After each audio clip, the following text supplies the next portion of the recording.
जो बीबी पर्दा करेगी उस पे मक्खियां नहीं बैठेंगी, जो औरत पर्दा करेगी उस पे मक्खियां, और अगर उस पे मक्खियां बैठ गई तो फिर वो किसी के लिए काबिल कबूल है।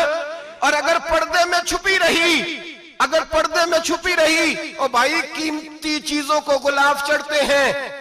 किसी ने कभी केमिस्ट्री गुलाब पे नहीं छुपाई, फिजिक्स नहीं छुपाई, कभी किसी शायर अदीब ने अपना लिखा हुआ शायरी का कलाम नहीं छुपाया। गुलाब जब भी चढ़ता है कुरान पाक पे चढ़ता है।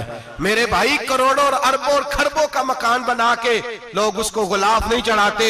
गुलाब जब भी चढ़ता है बैतुल्लाह को ही चढ़ता है। जो चीज कीमती होती है वो गुलाब पे होती है। मेरी बहनों, मेरी बेटियों, अगर तुम अपने आप को कीमती बनाना चाहती हो तो गुलाब में छुप जाओ, तुम्हारी कीमत बढ़ जाएगी, तुम्हारा वकार बढ़ जाएगा, तुम्हारी अजमत बढ़ जाएगी। मेरे हबीब ने फरमाया जितनी घर के अंदर रहोगी, दुनिया तो दुनिया रही, अल्लाह की नजर में तुम्हारी कीमत बढ़ जाएगी, रब करीम की निगाह में तुम्हारा वकार बढ़ जाएगा, अल्लाह की नजर में तुम्हारी अजमत बढ़ जाएगी। और जब औरत निकलती है, जब वो घर से निकलती है, मेरे हबीब करीम अलैहिस्सलाम ने फरमाया औरत छुपाने की चीज है, छुपाने की चीज है, छुपाने की, ये कीमती है, ये खजाना है, इसे छुपा के रखो। फरमाया जब ये घर से निकलती है, फरमाया और कोई देखे ना देखे, शैतान उसे देखता है, शैतान वसवसा अंदोजी करता है, शैतान उसे देखता है। और हबीब करीम सैयद आलम सल्लल्लाहु ताला अलैहि वसल्लम जब बात करते थे, जब लफ्ज बयान करते थे, मोहताज जुमले बोलते थे, बड़ा कम, रहमतुल्लिल आलमीन नबी की जुबान से बड़ा कम सख्त जुमले निकलते थे। मेरे हबीब ने लफ्ज अदा किए, सख्त जुमले। मेरे करीम ने फरमाया जो औरत, ये जो माए बहनें सुन रही हैं, खुदारा आगे पहुंचाएं, आप भी घर में जाएं तो ये वाला आवाज अपने घर में पहुंचाएं, सुनाएं, खुदारा सुनाएं, खुदारा। रोज एक कयामत टूटती है और मेरे भाई लाखों इज्जतदार लोग अपने तकिए पे मुंह रख रख के रोते हैं, इसलिए कि वो बच्ची जिसके बारे में कहते थे हमें एतबार है, एतबार, एतबार का लफ्ज बोल के बाप जो जुल्म करता है अपनी बेटी पे, भाई एतबार का लफ्ज बोल के जुल्म करता है बहन पे, एतबार का जुमला बोल के ज्यादती करते हैं हम अपनी जानों पर। हजरत जुनैद बगदादी सूफिया के सरखील सूफिया के, उनसे एक शख्स कहने लगा मुझे बेटी पे एतबार है, मैं उसको फलां जगह दाखिल ना करा दूं, पढ़ ले। आप फरमाने लगे तुझे एतबार है तो क्या अल्लाह के रसूल को एतबार नहीं था?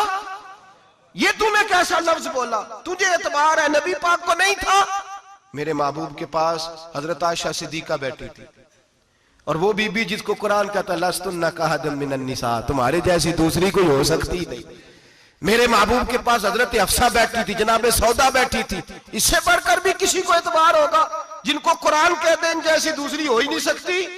हजरत अब्दुल्ला बिन मक्तूम नाबीना से अभी आए, ओ भाई नाबीना, दिल की आंखें खोल के सुनो, नाबीना से अभी, नाबीना आंखों से नजर नहीं आता, हुजूर की बारगाह में आए, मुझे एतबार है बेटी पे, मुझे एतबार है, संदल की बनी हुई बेटी है, हूर है तेरी बेटी, उसके करीब गुनाह नहीं जाता, ये तू ज्यादती कर रहा है अपनी बेटी पे, ये जुमला बोल के तू जुल्म कर रहा है, तू जालिम और फाजर हो गया जब तूने ये कहा कि मुझे एतबार है। मेरे हबीबे पाक से बढ़कर किसको एतबार होगा? मेरे करीम रसूल सैयद आलम नूर मुजस्सम सल्लल्लाहु ताला अलैहि वसल्लम ने फरमाया, हजरत आयशा थी, हजरत अफसा थी, हजरत सौदा थी, अब्दुल्ला इब्ने मक्तूम नाबीना आए तो मेरे नबी ने फरमाया बीबियों पर्दा करो, बीबियों बोल के बताइए, बीबियों, सारे बोलिए बीबियों, अल्लाह करे ये आवाज गूंज जाए पूरे मुआशरे में, बीबियों। मेरे नबी ने जुमला कहा बीबियों पर्दा कर लो, पर्दा करो, नजरें झुकाओ, नकाब ओढ़ो। एक जौजा बोली हुजूर उन्हें तो नजर नहीं आता, वो तो बेचारे नाबीने हैं। तिरमिजी में हबीब पाक के लफ्ज सुनिए, या रसूल अल्लाह उन्हें तो नजर नहीं आता। मेरे रसूल ने फरमाया तुम्हें तो नजर आता है ना, तुम तो अंधी नहीं ना, वो एक मर्द आया है, वो एक सहाबी आया है, तुम्हें तो नजर आता है, तुम्हारी आंखें तो है, उसे फितना आए ना आए तुम्हें नजर आता है, खबरदार पर्दा करो, आंखें झुकाओ, चेहरों पे नकाब डालो। हजरत जुनैद बगदादी फरमाने लगे अगर मेरे रसूल पाक अपनी अज़वाज को कहते हैं पर्दा करो और तू कहता है मुझे एतबार है, अगर नबी पाक अपनी बेटी हजरत फातिमा को कहते हैं पर्दा कर, तू कहता है मुझे एतबार है। जनाब जुनैद बगदादी मजीद बोले, आप फरमाने लगे अगर हसन बसरी पढ़ाने वाला हो, राबिया बसरी पढ़ने वाली हो और बीच में कुरान पाक पढ़ा हुआ हो। पढ़ाने वाला हसन बसरी, पढ़ाने वाले हसन बसरी जिन्होंने मौला अली शेर खुदा की सोबत पाई, जिन्होंने उम्मुल मोमिनीन हजरत उम्मे सलमा के घर में परवरिश पाई। फरमाया पढ़ाने वाला हसन बसरी, पढ़ने वाली राबिया बसरी, वो बीबी जो दुआ मांगे तो अल्लाह मुर्दा ऊंट को जिंदा फरमा दे। फरमाया पढ़ाने वाला हसन बसरी हो, पढ़ने वाले राबिया बसरी हो, और जो पढ़ा जाए वो कुरान हो। फरमाया कसम अल्लाह की इज्जत की, मैं फिर भी उन्हें पढ़ने पढ़ाने की इजाजत नहीं देता, मैं फिर भी उन्हें तन्हाई में बैठने की इजाजत नहीं देता, मैं फिर भी उन्हें अकेले रहने की इजाजत नहीं देता, इसलिए कि ये हसन बसरी हैं और मना करने वाले इमामुल अंबिया हैं, इसलिए कि ये राबिया बसरी हैं और मना करने वाले सैयदुर रुसल है। खबरदार।